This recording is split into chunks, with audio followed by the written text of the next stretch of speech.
Hoy voy a rebatir algunas críticas sobre un reel de mi Instagram que ha tenido más de 40.000 visualizaciones. Es este.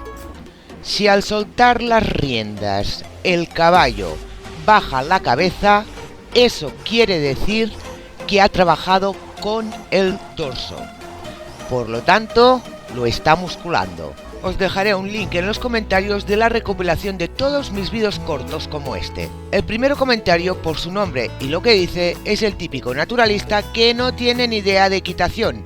Dice así: cuando el caballo pide bajar la cabeza hay que dejarlo para relajar el dorso, no cuando termine la sesión. Y ahora pregunto yo, ¿cómo te dice un caballo que necesita bajar la cabeza?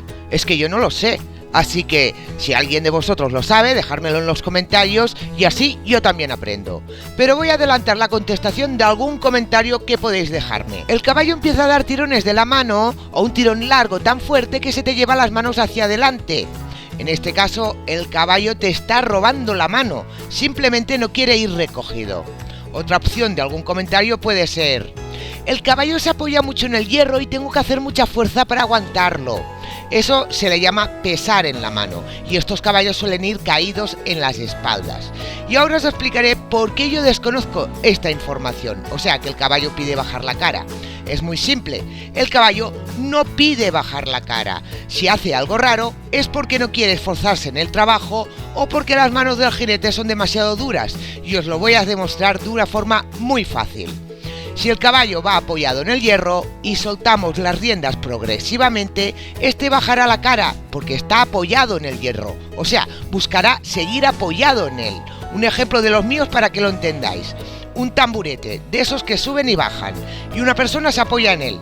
Si bajamos del tamburete, la persona baja también con él, porque está apoyada.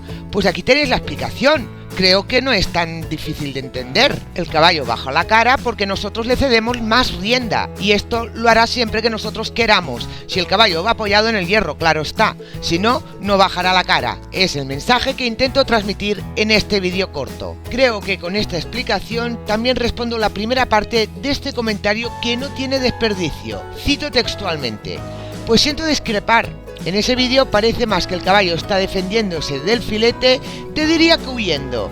Busca extenderse lo más lejos y sale corriendo. Esta mujer ha oído campanas y no sabe de qué campanario vienen, y ya se cree que sabe lo suficiente como para criticar algo que ni ella sabe ver. Esta mujer nunca habrá escuchado hablar del stretching. Le convendría ver este vídeo y este otro para enseñárselo a su caballo, que según he visto en su perfil bastante falta le hace. Lo que más me ha hecho gracia es cuando dice está defendiéndose y huyendo del hierro, cuando ha quedado claro con lo que he explicado anteriormente que es todo lo contrario. La yegua va a buscar el hierro y por eso baja la cabeza, busca seguir apoyada.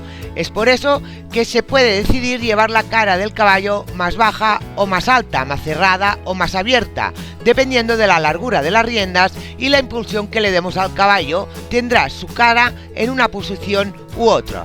Fijaros en este vídeo cómo se le va pidiendo a Iris cambiar la altura de la cara. ¿Os podéis dar cuenta la altura de la cabeza de cada captura? Lo he hecho así para que podáis ver que está sacado del mismo vídeo y el cambio se hace mientras sigue galopando. Y ahora veréis cómo vuelve a subir la cabeza. Y volviendo al vídeo corto, ¿dónde se ve que la yegua lucha contra el hierro o huye de él como afirma en el comentario? Cuando un caballo no acepta el hierro, por lo normal cabecea, y si huye de él se queda detrás de la mano.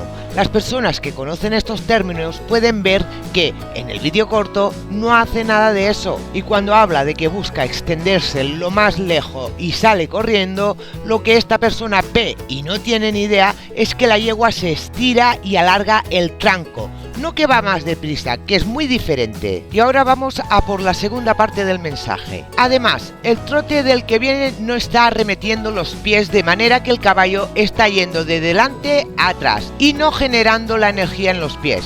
Es un vídeo muy corto, pero no creo que sea el acertado. Cuando dice que va de adelante a atrás, esta persona afirma que la yegua va colocada a la fuerza, o sea, abusando del hierro. y eso es porque no entra a los pies. Pero una persona experta, al ver la reacción de la yegua cuando se sueltan las riendas, sabe de sobra que la yegua sí se empuja con los pies, porque un caballo jamás se apoyará en el hierro si no hay impulsión.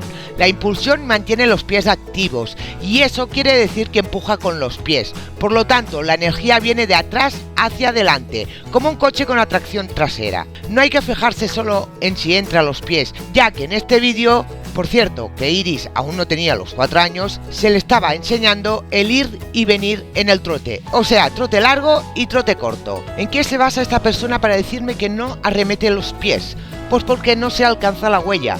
Un piafé o un passage tampoco se alcanza en la huella y son dos ejercicios donde se necesita mucha reunión. Si no sabéis lo que es la reunión, os dejaré este vídeo en los comentarios donde lo explica. Si todo lo que ha dicho esta persona fuera cierto, Iris no habría aprendido la pirueta al galope, ya que para este ejercicio se necesita que meta mucho los posteriores. Fijaros bien dónde meto los pies en este ejercicio. La yegua baja la grupa a consecuencia de meter mucho los pies y sube la cruz. Solo así podrá hacer la pirueta, porque necesita cargar todo su peso en los posteriores para liberar las espaldas y poder ir girando. En este vídeo hemos podido ver cómo notar o ver cuando un caballo se apoya en el hierro. Hemos aprendido que un caballo que no tenga los pies activos nunca se apoyará en el hierro, y también que la impulsión es lo que provoca que la fuerza venga de los posteriores. En muchos sitios explican la teórica, que es lo que esta persona sabe, o se lo deben repetir mucho en las clases de equitación. Pero saber la teórica no quiere decir que se sepa verlo en directo.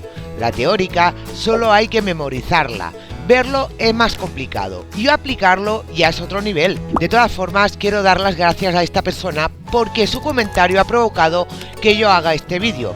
Y no hago este vídeo para callarle la boca, porque imagino que ni siquiera lo verá. Es para enseñar un poco más allá de la teórica, para que aprendáis a ver las cosas y a reconocerlas. Este es el primer paso. El segundo ya es sentirlas encima del caballo, porque recordar, la equitación es un deporte el cual se basa mucho en lo que percibes encima de él, en cómo lo notas, y respecto a eso, montas de una manera u otra. Tacto ecuestre, que se le llama, saber sentir al caballo y notar lo que hace en cada momento. Y tener tacto ecuestre es algo que requiere muchas horas encima de un caballo. Todos los vídeos que han salido aquí los tenéis en los comentarios y en la descripción del vídeo. ¡Hasta la próxima, caballistas!